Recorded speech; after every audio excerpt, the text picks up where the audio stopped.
We awake in the shadowy embrace of night on the desert planet of Arrakis for part 8 of our Dune Awakening survival journey completely alone. This time we're dealing with mysterious cult leaders, experiencing bizarre spy streams, and travelling to what might be the most dangerous location on the planet.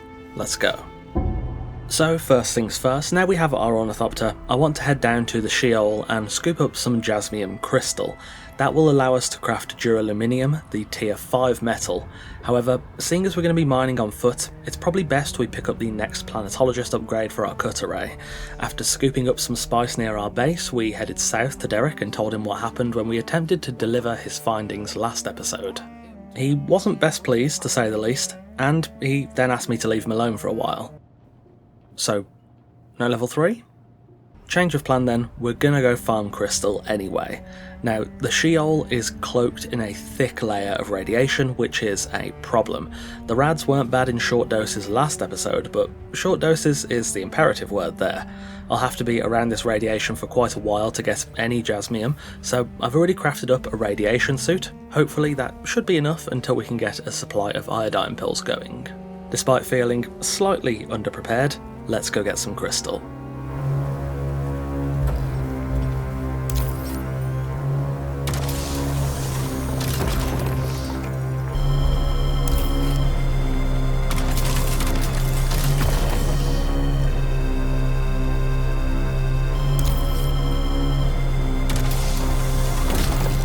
Now let me tell you, mining Jasmium is not exactly the stress-free experience you'd hope for.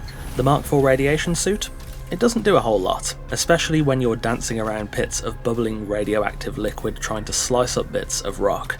Jasmium is super heavy too, but in the end, after ducking in and out of the Sheol multiple times to clear our built-up radiation, it wasn't too bad, I suppose.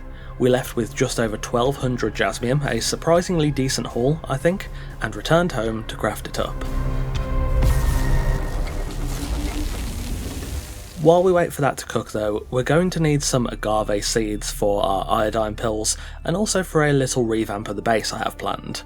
I've heard some rumours of these seeds being in the Udum. We've not actually been up there yet, so let's take a flight and see if we can get some. Arriving in the Udum, I grabbed the survey probe first and then headed down to the giant cactus to complete part of a quest. The Udum is controlled by the SCARIEST, which means tons of sand trout leather and stillsuit tubing. Whilst finishing up this quest step, I found my first agave seed near the cactus. After running around the biome for probably the best part of an hour, and fat-fingering my spice prescient ability yet again, we got 135 seeds in total. After some pretty strange spice withdrawals, we headed back home to make use of those elusive seeds. Now we're back, we can finally put the agave to good use. I firstly made some iodine pills. Each craft makes 5, so 20 should tide us over for a good while. I used most of the remaining seeds to revamp the lighting in the base. I've said a few times how the lighting in my base is really quite dim and not really that great at night time, and though this doesn't entirely solve all of our issues, the chrome ceiling lights definitely do help, and now the base is lit up a bit better. On the way to our next destination, I got a bit sidetracked by an abandoned base. No sense letting all these resources go to waste, of course, so I scooped them up and took them home. Now though, with that base cleared out, we've got some assassinations to do. The Paranoid awaits in the depths of the Masquerade power station, but to get to her we have to kill her chosen to claim the Pentashield codes and then break through the final shield. First was the Chosen of the Tooth near the ruined landing pad, whose death gave me the first code I needed. Second, the Chosen of Body in a small western cave, who went down pretty easily. Third, the Chosen of Fire on the ramparts of the power station itself. This one was a bit more difficult, especially with his enforcers, but he went down fairly easily despite his flamethrower. Lastly, the Chosen of Breath within the Inner Sanctum, who went down without much of a fight, giving us the final code. Beneath the power station, we broke through the final Pentashield to face the Paranoid, the elusive preacher of the Masquerade. I knew that you would come. I saw you in my dreams. I did everything that they asked of me. Find the Fremen. There were no Fremen to find. So I did the next best thing. I created new Fremen. Better Fremen. My Mas Karet. I'm tired of being afraid. Tired of the voices that they put in my head. Please, let us end this.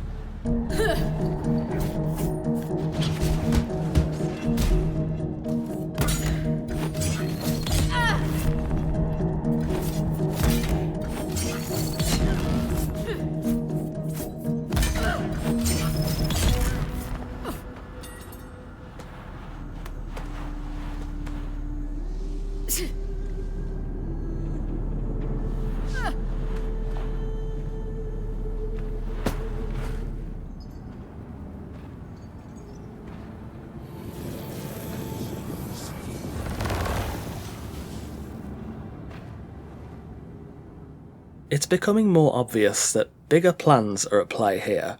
The paranoid followed the same directive as us, to find the Fremen, and the glutton found himself overwhelmed by compulsion, the same compulsion we find in our own mind.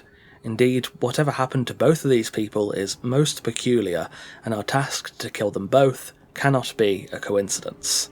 For our efforts in putting down the paranoid, we got her unique shield, a welcome reward as our own shield is on the cusp of breaking. To continue the main quest, we'll need to return to Alara Tuek at some point, and we have many questions to ask of her. On the way home, we stopped off at the towering stone sentinel and climbed to the very top. Jocasta Cleo wants us to recover some records from here to earn her Bene Gesserit advanced training, so we grabbed the notes for later, alongside a bunch of rewards from the huge loot chest. The real reward though is the insane view of Haga Basin from the very top of the Sentinel.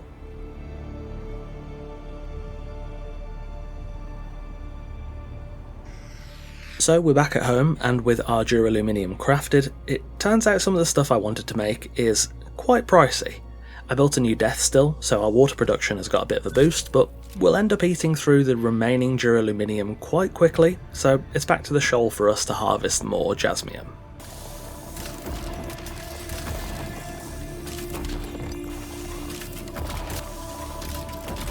After grabbing another 1500 Jasmium, we quickly ran into another problem. Water. Even with the advanced death still and 2 wind traps, we're just not generating enough, especially as the Dura ingots cost 500 water each to make. For now, I'm going to have to stay on top of it by reaping the water from the nearby patches at night, but this is a problem we're going to need a long-term solution for sooner rather than later. After scooping up some dew from the flowers, dawn came again and we flew over to Station 76 in Jabal Ifrit to free Derek the planetologist from the cage within. He'd managed to get himself captured by slavers, again, so we grabbed the keys and set him free. Derek also wanted some Minimic films, but what he doesn't know is that I actually picked up the films back in episode 4. Yeah, I've been carrying them ever since, so I'll be glad to be rid of them. I headed south again to speak with Derek in the Haga Basin south, and he wants me to speak to Thufir Hawat about coins. This guy just loves sending me all over the map, I swear. Right, so after the second batch of Duraluminium was cooked up, we've built up a bit of a backlog of things to do. We need to increase water production and storage to process more Duraluminium, but to do that we firstly need to craft Duraluminium in the first place, and refine some spice, but we're also low on aluminium to make the Duraluminium with. On top of that, we've got quests to attend to, trainer tasks to complete, and a whole lot more.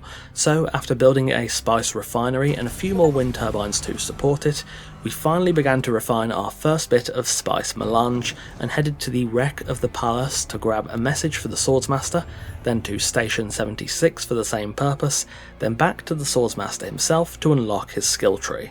After that, I headed up to the eastern shield wall to take on the testing station full of sandflies. I put this off an episode or 2 ago now, but I think we're probably in a decent spot to clear it out and make progress on the Atreides questline.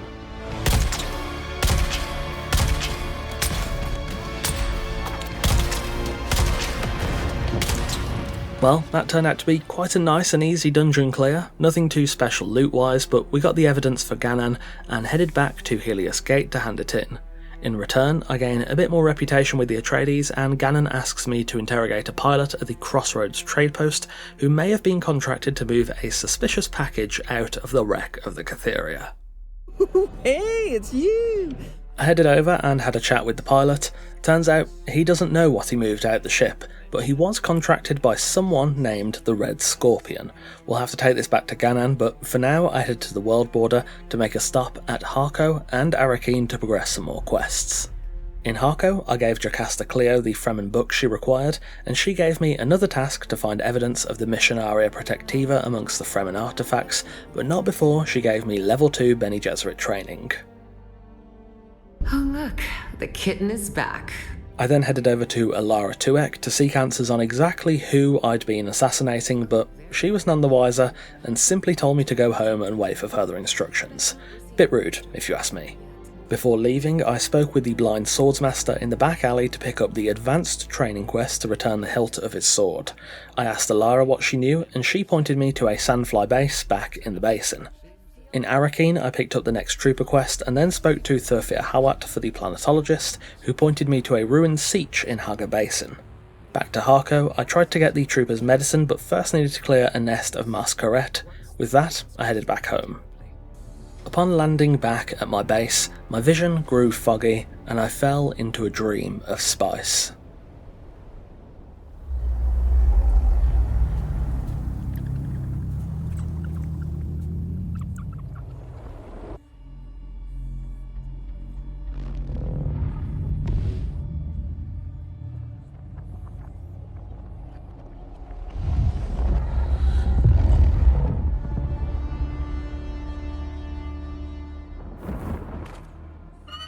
This next canto is disturbing.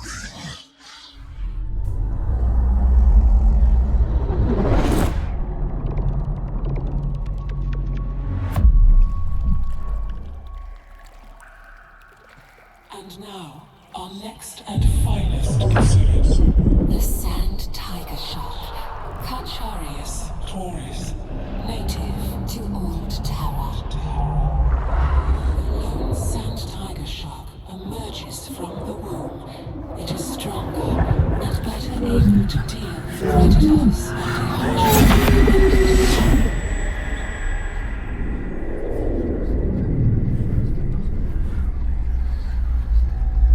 And what of you, little Adelphage? Do you grow? Are you enjoying your recent feast? Follow the guide.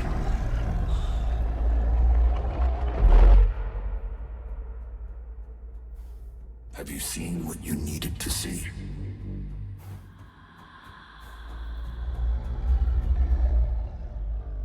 Is this the path you desired? Consider the choices.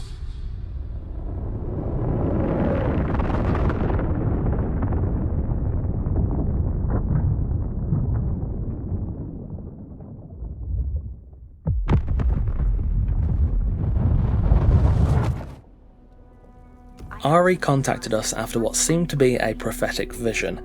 An Ixian ship had crashed, likely carrying the decoder we sought. Her quip about the ship's name, Hephaestus, and our role as Prometheus is an interesting one. Prometheus, a titan of Greek mythology, stole the fire of the gods from Hephaestus and gave it to humanity. It seems we are destined to find something truly mythical upon this mysterious ship. Prometheus was also sentenced to a fate of eternal torment and agony, so maybe we skip that part. Once we'd shaken the fever of the spice dream, I went to the first floor, and indeed, we finally had some of that elusive spice melange, the first few scraps of much more to come.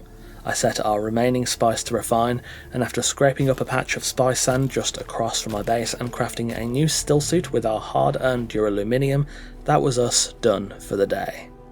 A pretty successful day, I think. We've advanced the main quest and somehow managed to get even more confused about what's going on, we braved the Sheol to get our hands on Duraluminium, and we finally refined our very first bits of spice melange. Next time we'll be continuing to build up our supplies of valuable resources, trying to farm a rare blueprint that will push us even further ahead, and braving the secrets of the crashed Ixian ship, the Hephaestus, to find the Ixian decoder and unravel the secrets of Arrakis.